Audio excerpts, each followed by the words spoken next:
សួស្តីបងនេះម៉ាស៊ីនគាត់ទេបងម៉ាស៊ីនគាត់រើនឹងយប់ហើយនេះទស្សនវិជ្ជាយើងរើដោះរើនឹងយប់មកស្ងាត់ចឹងជាក់ស្រួលបង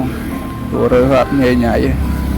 នេះក្បាលកន្លះនេះសៃវាយឡតទេគ្រឿងខ្ចៅខ្យងច្រើនដោះលាងឲ្យមកស្អាតទេហ្នឹងចាប់ចូលនិយាយទៅធ្វើផ្ចិតចឹងបងហើយនេះយើងធ្វើម៉ាស៊ីនដល់យេណានេះ3ខែបង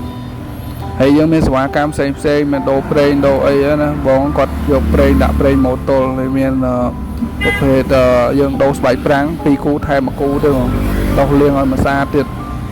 បងចង់ធ្វើអីឬក៏ check ពិនិត្យម៉ាស៊ីនអីឥតគិតថ្លៃបងស្រែក្រង់ទីអីតិចតួចអីមិនទៅបាច់យកលុយក៏បានដែរហើយយើងធ្វើយកម៉ួយណាបងអាចតាក់ទងតាមរយៈ Telegram 010 40 50 86ហើយតិចទៀតហ្នឹងខែក្រោយមាន promotion ទៀតចឹងបងមកធ្វើឲ្យក៏បានខែក្រោយក៏បានអត់អីបាញ់